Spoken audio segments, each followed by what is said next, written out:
Official নাকি unofficial কোন ফোনটা কেনা ভালো? মানুষের আসলে সমস্যা যেটা হয় যে অফিসিয়াল ফোনটা কিনতে গেলে যে টাকা লাগে সবসময় সবার কাছে সেটা থাকে না। আনঅফিসিয়াল ফোনটা অনেকটা বেশ খানিকটা প্রায় আপনি 60% প্রাইসে পাচ্ছেন, 70%, অনেক সময় 50% প্রাইসেও পাওয়া যাচ্ছে। ওটা তো মানুষের জন্য ফাইন্যান্সিয়ালি সুবিধা, কিন্তু আসলে কোনটা কেনা? আচ্ছা, এইটা আসলে কি আমাদের দেশের প্রেক্ষাপটে, আপনি ইন্টারন্যাশনালের হিসাব না করে আপনি আমাদের দেশের প্রেক্ষাপটে এটা একটা বড় ধরনের বিষয়। কারণ এখানে আমাদের দেশে যারা ইউজার তাদের অবশ্যই একটা বাজেটের হিসেব থাকে। এখন যারা দেখা যাবে আইফোন কিনতেছে বা দামি যে হায়ার এন্ডের ফোনগুলো, ফ্ল্যাগশিপ ফোনগুলো কিনতেছে, তাদের কিন্তু বাজেটের ইস্যু নেই, তারা ওটা কিনতেছে।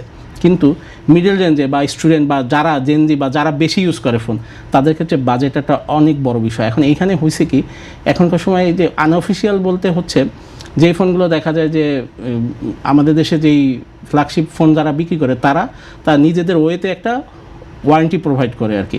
এখন সেই ওয়ারেন্টি প্রোভাইডের বিষয় নিয়ে অনেক বিষয় আছে যে অফিসিয়াল ফোন কিনলেই যে ওয়ারেন্টি প্রপারলি পাওয়া যায় ওই বিতর্কে আমি যাব না। বাট ফ্যাক্ট হচ্ছে সেটা হচ্ছে যে এটার পার্থক্যটা এরকম করে যে প্রাইজিং। বাট অনেক সময় এখন সবাই যে অসাধু ব্যবসায়ী থাকে তারা দেখা যায় ইউজড ফোন নিয়ে আসে। এখন অবশ্যই ফোন কিনতে সেটা অফিসিয়াল হোক আর আনঅফিসিয়াল হোক, আপনাকে আগে চেক করে নিতে হবে যে ফোনটা ইনঅ্যাক্টিভ কিনা। এবং এটা অনলাইনে খুব সহজে আপনি গুগল চেক করতে পারতেছেন না, আইমি নাম্বার দিয়ে দিলেই যে ফোনটা অ্যাক্টিভেট হয়েছে কিনা। এখন বেশিরভাগ কোম্পানি তাদের অ্যাক্টিভেশন সার্ভারের ডাটা ওপেন করে রাখে যাতে আপনি চেক করতে পারেন যে এই ফোনটা অ্যাক্টিভ হয়েছে কিনা।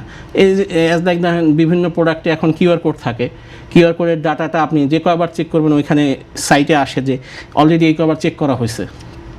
ওইরকম ফোনও আপনি অ্যাক্টিভ না ইনঅ্যাক্টিভ থাকলে সেই ফোনটা আপনি নিতেই পারেন। আর আপনার যেহেতু প্রাইজের ফ্যাক্ট আছে, এখন এই জন্য সবচেয়ে বেস্ট কথা হচ্ছে যে আপনি যদি ফোন অফিসিয়াল হোক আর আনঅফিসিয়াল হোক, আপনি যদি বিশ্বস্ত সেলার বা ভালো সোর্স থেকে আপনি একটা মানুষকে তার একটা সুনামের একটা অবশ্যই ব্যাপার আছে। বিজনেস তো আর দুই দিনের জন্য কেউ করে না। যাদের মার্কেটে একটা ভালো রেশিও আছে, যে তাদের সুনাম আছে, তাদের সোর্স থেকে ফোন নেওয়াটা হচ্ছে বেটার আমি মনে করি।